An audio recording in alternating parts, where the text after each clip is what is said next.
Okay.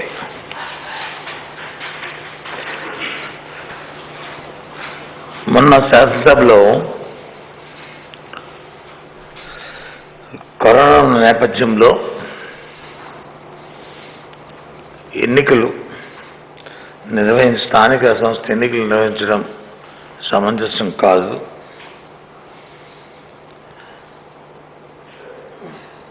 అవి నిర్వహించడం ఇబ్బందికరం అని చెప్పని, దానివల్ల ప్రాణ నష్టానికి, ఈ కరోనా వ్యాధి వ్యాప్తి చెందడానికి అవకాశాలు ఉంటాయి కాబట్టి ఎన్నికలు నిర్వహించడం సాధ్యపడదని చెప్పి ఒక తీర్మానాన్ని ఇచ్చి శాసనసభ ఆమోదించింది. మా ఆరోగ్య శాఖ మంత్రి డిప్యూటీ చీఫ్ మినిస్టర్ గారు ఆలనాని గారు దాన్ని ప్రవేశపెట్టారు. పెడితే నిన్నటి రోజున కొన్ని పత్రికల్లో, అన్ని పత్రికల్లో కాదు, అఫీషియల్గా కాదు, కొన్ని పత్రికల్లో, టీవీల్లో ఎన్నికల కమిషన్గా ఉన్న నిమ్మగడ్డ రమేష్ గారు దానిపై గవర్నర్ గారికి ఒక లేఖ రాయడం, ఎన్నికల కమిషన్ తాలూకు హక్కుల గురించి ఆయన మాట్లాడడం చూస్తుంటే చాలా విడ్డూరం అనిపించింది. ఆ లేఖ రాసిన తీరుని పూర్తిగా కూడా మేము ఖండిస్తున్నాం. శాసనసభ హక్కుల గురించి ప్రశ్నించే నైతిక హక్కు ఎన్నికల కమిషన్ లేదనే విషయాన్ని కూడా తెలియజేస్తున్నాం. నిర్ద్వందంగా దాన్ని తోసిపుస్తున్నాం. ఎందుకు చెప్తున్నానంటే, ప్రజలతో ఎన్నుకోబడిన సభది. ఆ సభకి హక్కు కంటే బాధ్యతలు ఉన్నాయి మాకు. ప్రజల తాలూకా ఆ తీర్మానంలోనే చెప్పారు మా మంత్రి గారు, ప్రభుత్వానికి ప్రజా ధనమాన ప్రాణాలను రక్షించే కాపాడవలసిన బాధ్యత ప్రభుత్వానికి. కాబట్టి ఈ నేపథ్యంలో ఈ కరోనా మళ్ళీ రెండవసారి సెకండ్ వేవ్ విజృంభిస్తున్న నేపథ్యంలో ఇది సాధ్యపడదు అని చెప్పని మా అభిప్రాయాన్ని తీర్మానం రూపంలో మేమందరం మా అభిప్రాయాన్ని చెప్పాం. చెప్తే ఆయన శాసనసభకి ఆ హక్కు లేదు అని నిమ్మగడ్డ గారు మాట్లాడడం చూస్తుంటే చాలా ఆశ్చర్యం వేసింది నాకు. దాంతోపాటు గవర్నర్ గారికి ఆయన లేఖ రాస్తూ గవర్నర్ గారికి వచ్చి ఆయన సలహా ఇస్తున్నాడు, ఆయన సూచన చేస్తున్నాడు. మీరు అవసరమైతే అటార్నీ జనరల్తో మాట్లాడండి, సుప్రీంకోర్టులో వెళ్ళండి, ఇది సలహా ఇస్తాడు. నాకు ఏమనుకుంటున్నాడు ఆయన,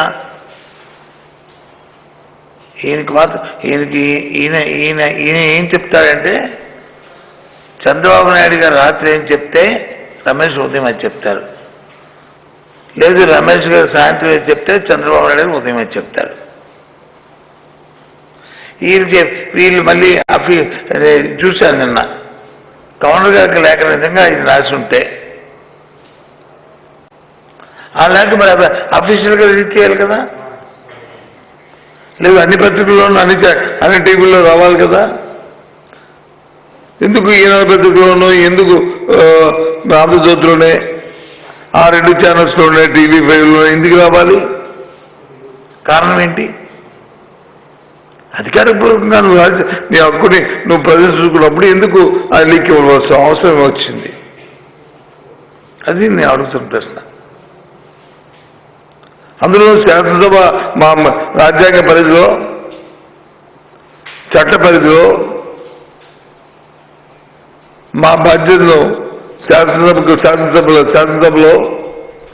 శాసనసభ్యులుగా మాకున్న బాధ్యతను మేము గుర్తెరిగి ఈ కరోనా మహమ్మారి మళ్ళీ సెకండ్ వేవ్ విజృంభిస్తున్న తరుణంలో ఇప్పుడిప్పుడే ఎన్నికలు పెట్టడం సాధ్యం కాదనే విషయాన్ని ఓ తీర్మానం రూపంలో చెప్పాము. దాన్ని ఎందుకు అంత ఉలుకుబాటు? నిన్న కాక మొన్న మా ప్రధానమంత్రి గారు ఆయన తాలూకా ఆయన ఈ వ్యాక్సిన్ తయారు చేసే ఈ మన ల్యాబొరేటరీస్ అన్ని దర్శించినప్పుడు కానీ పరిశీలించినప్పుడు కానీ లేదా మన్ కీ బాత్లో దీంట్లో ఆయన మాట్లాడినప్పుడు కానీ ఏం చెప్పారు? జనవరిలో ఈ టీకా వస్తుంది, వ్యాక్సిన్ వస్తుంది, సుమారు రెండు నెలలు సమయం పడుతుంది. దాని ముందు ఫ్రంట్ బారియర్కి ఎవరుంటారో వాళ్ళకి, తర్వాత వచ్చి 50 సంవత్సరాలు 60 సంవత్సరాలు పైబడిన వారికి అంచెంచులుగా దాన్ని వేసుకు వెళ్ళాలి. ఒకేసారి అందరికీ ఇస్తే అవ్వడానికి అవకాశం లేదు కాబట్టి 2-3 నెలల సమయం పడుతుంది. సాక్షాత్తు భారతదేశ ప్రధానమంత్రి దేశ ప్రజలందరికీ విషయాన్ని తెలియచెప్పారు. వెనక్కి అయిపోకండి, జాగ్రత్తగా ఉండండి అంతవరకును అని చెప్పేది. అది వచ్చిన తర్వాత ఎన్నికలు జరిగితే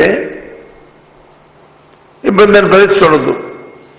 ఆ దేశం తర్వాత ఎన్నికలు జరిగితే ఎవరికి ఏ విధమైన అపోహలు అనుమానాలు ఉండవు. కానీ ఎందుకు ఈ తొందరపాటు నాకు అర్థం అవట్లేదు. మరి ఇదే తొందరపాటు ఉంటే మరి 2018లో ఎన్నికలు అయిపోయిన తర్వాత మరి ఆ రోజు ఈయన ఎన్నికల కమిషన్గా నియమించిన తర్వాత మరి చంద్రబాబు నాయుడు ఉన్నప్పుడు ఎందుకు ఎన్నికలు పెట్టలేదు?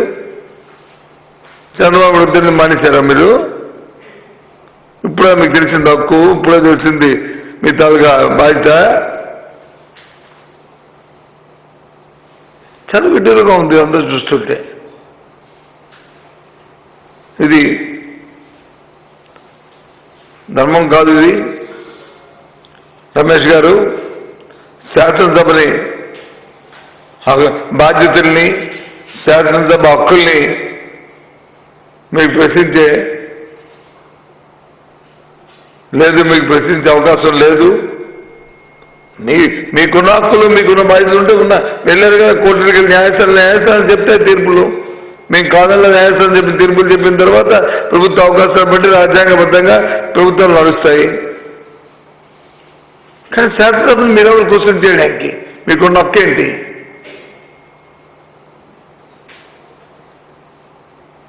ఏ రకంగా కాదే.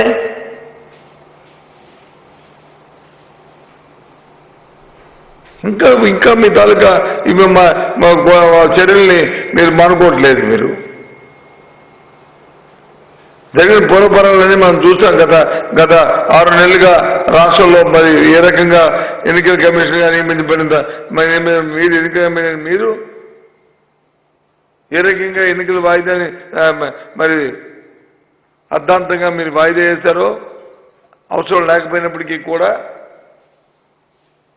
ఆ తర్వాత జరిగిన పరిణామాల్లో ఏ విధంగా ప్రతిపక్ష పార్టీతో మీరు కుమ్మక్కయ్యారో, ఏ రకంగా చంద్రబాబు నాయుడు కనుసన్నల్లో మీరు వచ్చి మీ కార్యాచరణలు జరిగినాయో రాష్ట్ర ప్రజలందరూ కూడా చూశారు. అయినప్పటికీ కూడా మేము సమయం పాటిస్తూ మేము వస్తూనే ఉన్నాం. సాక్షాత్తు శాసనసభలో చేసిన తీర్మానాన్ని వచ్చి మీరు క్వశ్చన్ చేస్తూ మా బాధ్యతలు వచ్చి మీరు మమ్మల్ని ప్రశ్నిస్తూ మమ్మల్ని గేలి చేస్తూ మాట్లాడడం చాలా.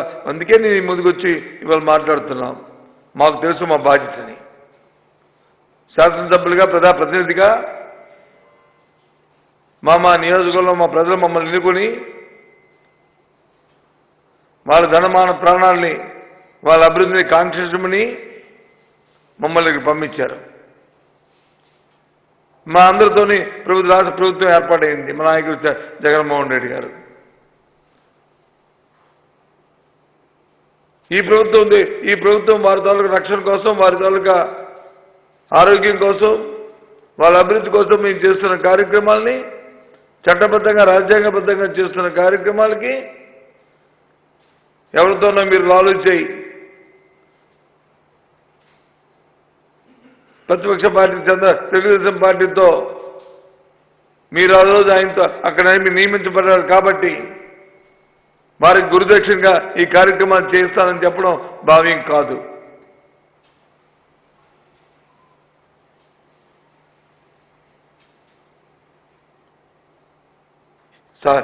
కాలంలో ప్రభుత్వాలు మారుతుంటాయి, వస్తుంటాయి, పోతుంటాయి, చేస్తుంటాయి.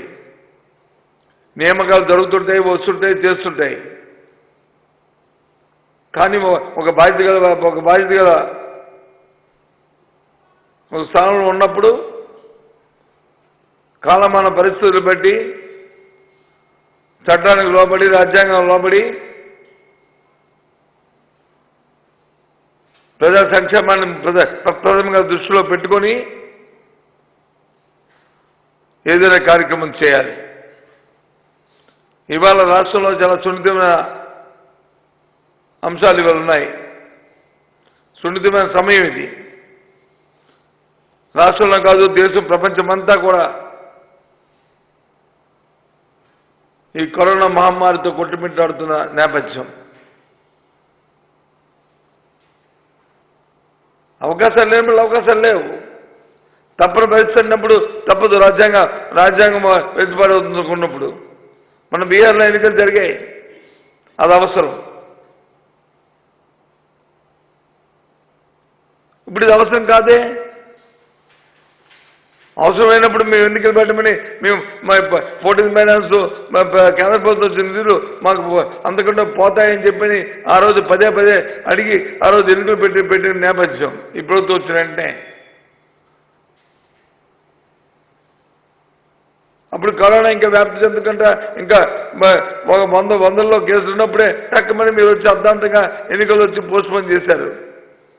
ఇవాళ వేల సంఖ్యలో, వందల సంఖ్యలో, వేల సంఖ్యలో ఇవాళ కేసులు వస్తున్నాయి. ప్రభుత్వం వచ్చి ఒక పక్క సున్నితమైన అంశాన్ని ఎంతో బాధ్యతగా తీసుకుంటూ దానికి తగ్గ చర్యలన్నింటినీ కూడా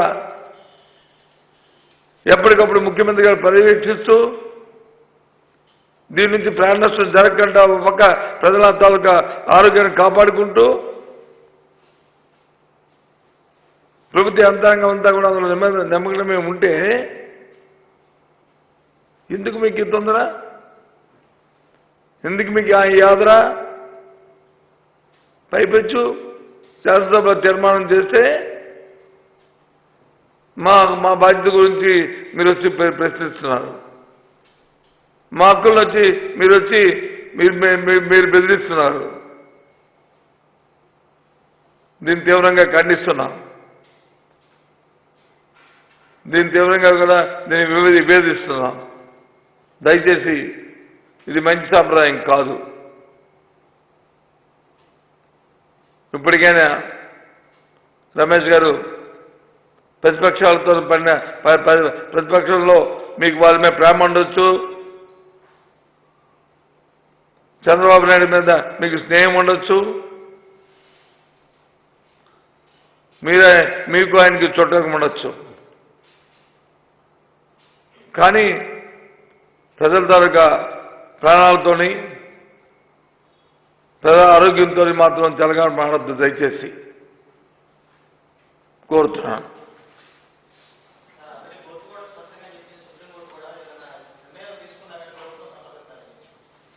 విషయం చెప్తున్నాం కదా, నిర్ణయాలు తీసుకుని ప్రభుత్వం సంప్రదించమన్నాం.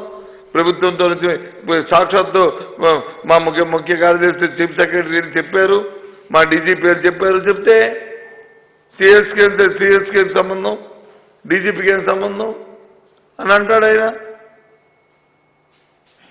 సిఎస్ని మాట్లాడిందంటే సిఎస్ని ముఖ్య కార్యదర్శి ఆవిడ వ్యక్తిగతం కాదు. ఇది ఈ ప్రభుత్వం తాలూకా భావాన్ని, ఈ ప్రభుత్వం తాలూకా అభిప్రాయాన్ని చట్టబద్ధంగా, రాజ్యాంగబద్ధంగా వచ్చి మారని చెప్తారు. డీజీపీ మాట్లాడారంటే డీజీపీ వ్యక్తిగతం కాదు. ఇది ఈ రాష్ట్రంలో శాంతి భద్రతలు పర్యవేక్షిస్తున్న ఆయన పరిస్థితులు ఏ విధంగా ఉన్నాయి, దానికి ఏ విధంగా అనుకూలంగా ఏ విధంగా చర్యలు తీసుకోవాలి, ఏ విధంగా ముందుకెళ్ళాలి, వాస్తవ పరిస్థితులు ఏంటంటే వాస్తవ రూపాలని మీకు చెప్తారు. వాటికి అనుగుణంగా మీరు ఆలోచన చేసుకోవాలి. అంతేగాని ఆక్యుపెంట్మెంట్తో మనం ఉండి మాట్లాడితే అది కరెక్ట్ కాదు. అది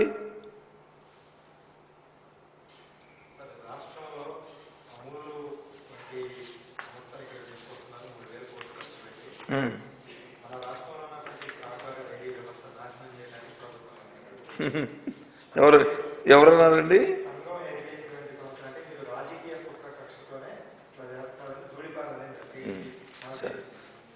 సరే, ధూళిపాల నరేంద్ర ఒకసారి పూర్వపరాలు ఆలోచన చేసుకుంటే ఈ రాష్ట్రంలో సహకార వ్యవస్థ నాశనం చేసింది ఎవరు? చంద్రబాబు నాయుడు గారు. అటు పాల డైరీలు కానీ, ఇటు చెరుకు ఫ్యాక్టరీలు కానీ, సహకార సంఘంలో ఉన్న చెరుకు ఫ్యాక్టరీలు కానీ, ఫ్యాక్టరీలు అయితే అమ్మేశాడు, కొన్ని మూలం చేర్చిచ్చారు ఆయన ముఖ్యమంత్రికి ఉన్న ఈ 5 సంవత్సరాలకు ముందు, అంతకుముందు. తర్వాత మళ్ళీ రాజశేఖర్కి వచ్చి దాన్ని పునరుద్ధరణ చేశాడు. సాక్షాత్తు చంద్రబాబు నాయుడు గారు పుట్టిన జిల్లా చిత్తూరు. చిత్తూరు డైరీ ఏమైందని? ఎందుకు చిత్తూరు డైరీ మొదలుపడిపోయింది? ఎందుకు అక్కడ ఆయన హెరిటేజ్ పెట్టి దాన్ని అభివృద్ధి చేశాడే, చిత్తూరు డైరీని ఎందుకు అభివృద్ధి చేయలేపారు? ఎంతో ప్రభుత్వంలో ఎన్నో అవకాశాలు ఉన్నప్పటికీ కూడా చిత్తూరు డైరీకి పాలు వేయమంటే పాలు వేయరా? అక్కడ మానేస్తారా? హెరిటేజ్కి వేస్తారా? ఇతర స్వార్థం కోసం, స్వశక్తి కోసం మొత్తం డైరీని నాశనం చేసి చిన్న పాలు పోసే రైతుల్లో వచ్చి నోట్లో మట్టి కొట్టి వీళ్ళు మాట్లాడుతున్నాడు. వీళ్ళ గుజరాత్ అమూల్ డైరీ ఎవరిది? రైతులది. దేశంలో ఉన్న రైతు సహకార వ్యవస్థలో ఉన్న వారిది. అదేమీ ప్రైవేట్ కంపెనీ కాదు, దాంట్లో ఈక్విటీలు వచ్చి ప్రైవేట్ పెట్టుబడులు కాదు,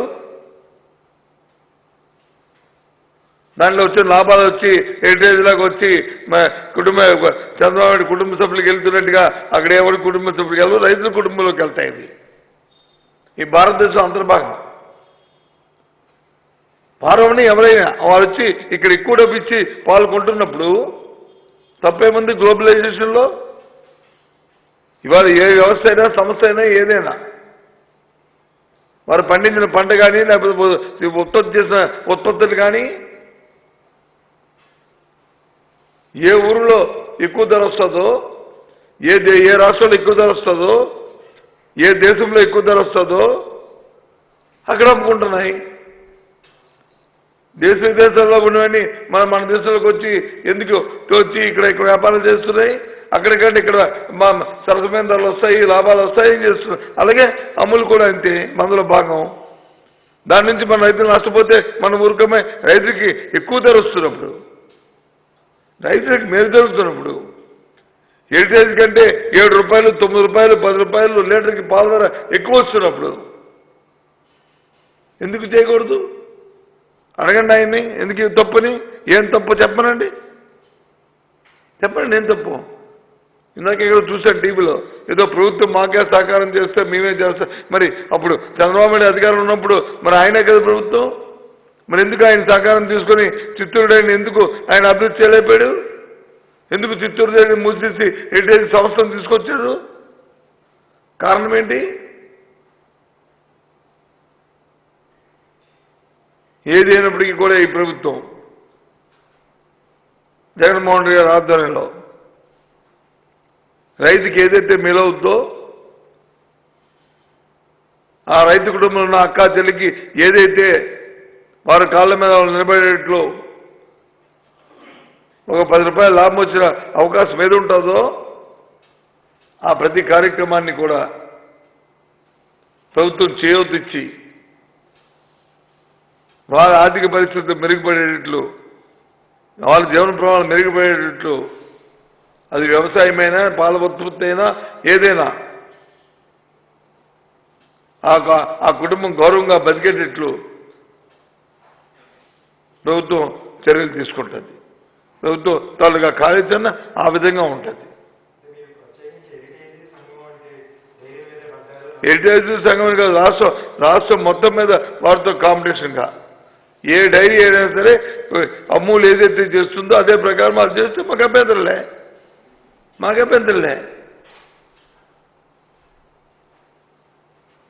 కాంపిటీషన్ వ్యాపారం చేయమనండి, తప్పేముంది? ఎందుకు చేయకూడదు? ఇన్నాళ్ళు మరి ఇంత గ్యాప్ ఇంత వ్యత్యాసం ఉంటే ఇన్నాళ్ళు దోచుతున్నారు కదా ప్రజల్ని, అర్థమవుతుంది మనకి. అది ఆ లబ్ధాడికి వెళ్ళవలసిన పాలు పోసే మా రైతుకి వెళ్ళవలసిన లేదా అక్కకి వెళ్ళవలసిన ఆ డబ్బుని ఇంతవరకు దోచుతున్నారు కదా వాళ్ళని. అదంతా కక్కటి. ఇంతవరకు తిని చాలు, దోచి చాలు. ఇప్పుడేదైతే వాళ్ళకి న్యాయంగా, వాళ్ళకి న్యాయబద్ధంగా వారి కష్టానికి వచ్చే వాళ్ళకి వెళ్ళేయండి. ఇది తప్ప. ఇంకో విషయం, నేను రోజున మధ్యాహ్నం 2 గంటల ప్రాంతంలో నుంచి ఏలూరు కార్పొరేషన్ పరిధిలో ఒక వింత మరి వ్యాధి అవ్వచ్చు, అది ఎందుకు వచ్చిందో అది ఇంకా ఐడెంటిఫై చేయలేకపోతున్నాం. అది అప్పటికప్పుడే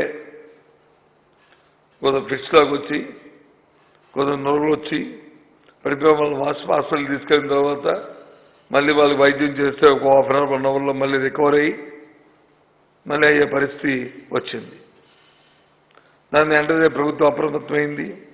అక్కడే ఉన్న మా స్థానిక మా డిప్యూటీ సీఎం గారు, హెల్త్ మినిస్టర్ గారు నాని గారు, అలాగే జిల్లా కలెక్టర్ గారు, మా మున్సిపల్ కమిషనర్ గారు, జిల్లా జాయింట్ కలెక్టర్, మొత్తం అధికారులు యంత్రాంగం అంతా కూడా, వైద్యాధికారులు మొత్తం అందరూ కూడా అప్రమత్తమై వెంటనే ఎక్కడి నుంచి ఏం జరిగిందని వాళ్ళు చూసుకుంటూ వాళ్ళకి వైద్యాన్ని అందించారు. సుమారు 264 మంది ఇప్పటి వరకు ఒక ప్రాంతం కాకుండా, ఒక వార్డు కాకుండా మొత్తం ఆ ప్రాంతం అంతా కూడా కార్పొరేషన్ పరిధిలో అంతా కూడా అక్కడక్కడ ఒక ఇంట్లో ఒక ఇంట్లో అందరికీ కాకుండా ఎవరికో ఒకరికి, ముఖ్యంగా 30-40 సంవత్సరాలు లోపున్న వాళ్ళందరికీ ఈ 22 వాళ్ళే ఎక్కువ మంది ఉన్నారు. పిల్లలు వాళ్ళందరూ ఉన్నారు. వాళ్ళందరికి వచ్చిన అందులో 70 మంది ఇప్పటికే డిశ్చార్జ్ అయ్యారు. 190 మంది వరకు ఇంకా హాస్పిటల్లో ఉన్నారు. వయసు పెద్దగా ఉన్న వాళ్ళు 5 వచ్చి విజయవాడ హాస్పిటల్కి కూడా చేర్చి అప్రమత్తంగా ఉన్నారు. ఎవరికి ఏ విధమైన ప్రాణహాని లేదు. కొందరు వచ్చి ఆపాదించారు, నీరు కలుషితమైన నీరు తాగడం వల్ల ఇది వచ్చిందని చెప్పి ఆపాదించారు. నిన్న సాయంత్రం ఈ విషయం మాకు తెలిసిన వెంటనే మా అధికారులందరినీ కూడా మాకు సంబంధించిన పబ్లిక్ హెల్త్ ఇంజనీర్స్ అందరినీ కూడా అప్రమత్తం చేశాం. ముఖ్యమంత్రి గారు వెంటనే ఆదేశాలు ఇచ్చారు మా అందరికీ. ఆదేశాలు అనుకున్న వెంటనే అప్రమత్తం చేసి మొత్తం ఉన్న పైప్ లైన్స్ అన్నింటినీ కూడా చెక్ చేశాం. నీటి తాలూకా అన్నింటినీ కూడా శాంపిల్స్ అన్నింటినీ తీసుకున్నాం. అన్ని ప్రాంతాల నుంచి అన్ని నీటిని పరీక్షించాం. ముందు 10 పారామీటర్స్ ఉంటే 10 పారామీటర్స్ని కలర్ కానీ, లేకపోతే నైట్రోజన్ కానీ, కాల్షియం కానీ, అలాగే హార్డ్నెస్ కానీ అని ఇలాంటి 10 పారామీటర్స్ని కూడా మనం పరీక్షించాం. ఇప్పటి వరకు 10 పారామీటర్లు పరీక్షిస్తే ఏ ఒక్క పారామీటర్ కూడా ఏదైతే వాడకానికి అనుగుణంగా ఉంటుందో ఆ పారామీటర్కి లోపడే ఉంది తప్ప దానికి విరుద్ధంగా ఏ పారామీటర్ కూడా లేదు. అన్నీ చేసాం. టెస్ట్ రిపోర్ట్లు కూడా అన్నీ కూడా వచ్చాయి. అయినప్పటికి కూడా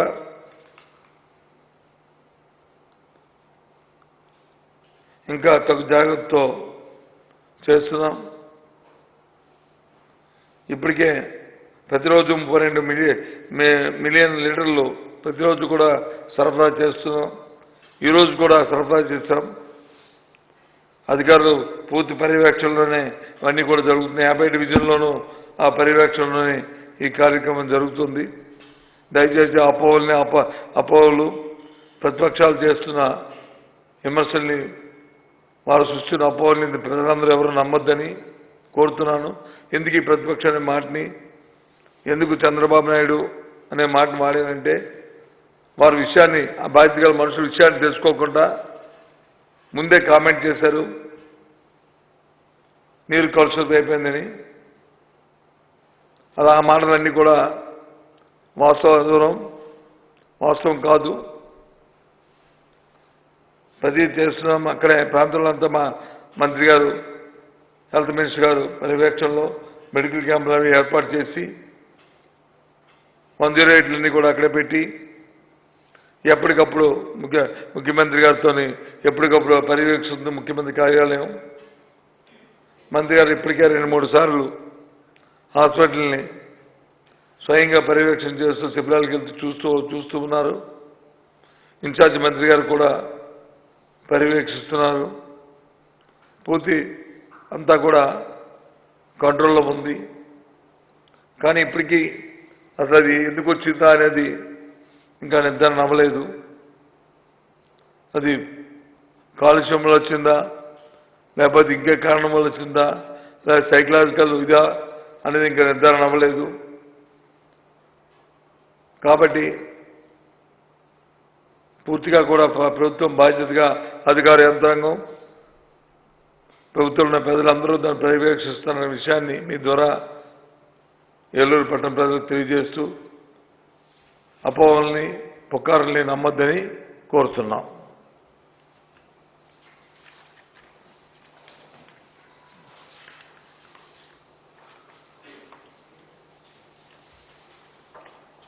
ఓకే.